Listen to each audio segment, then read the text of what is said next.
Bonjour et bienvenue dans ces 5 minutes d'information. Nous ouvrons ce Flash Info à la primature au plateau. Hier jeudi, Patrick Hachi a reçu les membres du COCAN, le comité d'organisation de la CAN 2023 qui se tiendra en Côte d'Ivoire. Face aux tensions et à tous ces bruits que l'on entend, le Premier ministre est monté au créneau pour remettre les pendules à l'heure. Il a recadré les équipes en définissant les rôles de chacune d'elles. Vous verrez cela dans le 13h avec Alexis Ouedraogo. À Korogo, au nord de la Côte d'Ivoire, fini les concertations sur la paix, la sécurité et le développement dans les zones transfrontalières des États membres de l'UEMOA. Le développement des initiatives transfrontalières pour la prévention et la gestion des conflits liés à la gouvernance des ressources naturelles dans un contexte de changement climatique. C'était ça le thème de ces assises, des assises qui se sont soldées par plusieurs recommandations faites pour préserver la paix, la sécurité et le développement. Ami Sissoko. Korogo, fin des travaux de concertation sur la paix, la sécurité et le développement dans les zones frontalières des États membres de l'UEMOA. Après 3 jours d'échanges, il ressort entre autres que le non-respect des couloirs de transhumance, le manque de délimitation formelle des frontières et la gestion des ressources naturelles, surtout minières, sont des facteurs essentiels dans la préparation des conflits dans l'espace UEMOA. En 2019, l'environnement sécuritaire était meilleur. Elle s'est fortement dégradée. Ça, c'est le premier élément nouveau. Deuxième élément nouveau, on a constaté que l'Afrique de l'Ouest est la zone la plus aurifère du continent, bien que l'Afrique du Sud soit un gros producteur.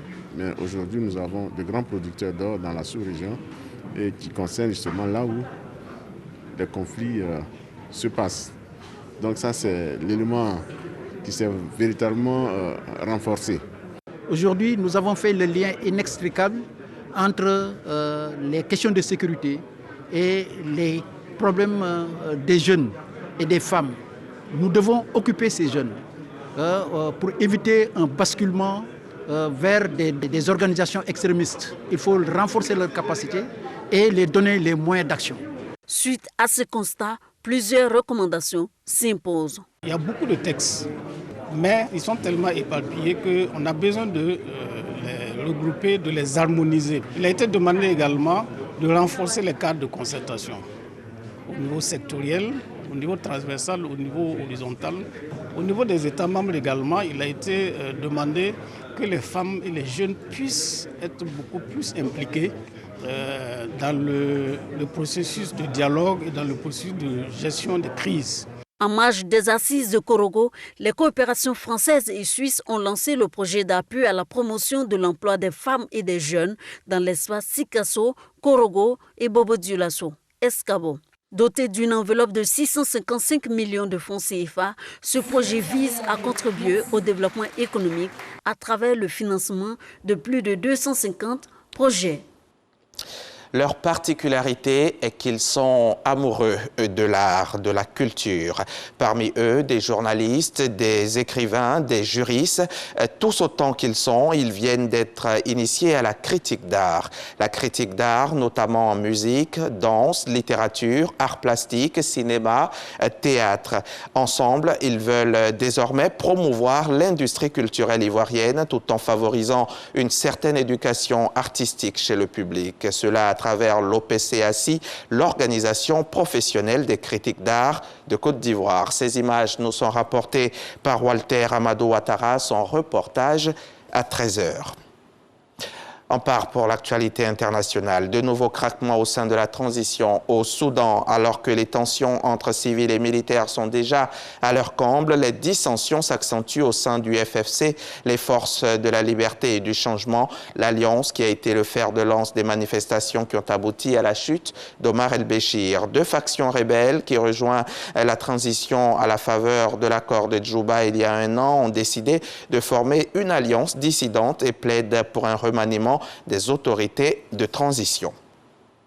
Un haut responsable de l'armée nigériane a confirmé hier jeudi 14 octobre la mort d'Abou Moussab al-Barnawi, le chef de l'ISWAP, l'État islamique en Afrique de l'Ouest. Les luttes de pouvoir entre groupes djihadistes ont redoublé d'intensité depuis la mort d'Aboubacar Shekau, le chef historique de Boko Haram, au mois de mai dernier. Celui-ci s'était suicidé lors d'un affrontement avec les hommes de l'État islamique mené par Abou Moussab al-Barnawi. Depuis sa création, l'ISWAP a connu 5 changements successifs de direction. Des femmes attaquent l'État belge pour crimes contre l'humanité. Ce procès contre la Belgique est mené par des femmes métisses issues d'unions mixtes au Congo qui furent soustraites à leur famille et placées dans des instituts. Ces femmes demandent une réparation financière pour les souffrances psychiques et psychologiques endurées dans leur enfance. Au-delà de ce procès entamé hier jeudi, elles espèrent aussi que le Parlement belge adoptera un jour une loi de réparation au profit des milliers d'autres métis congolais qui ont vécu le cas similaire. Fin de ce flash, le journal, c'est à pile 13h. À tout à l'heure.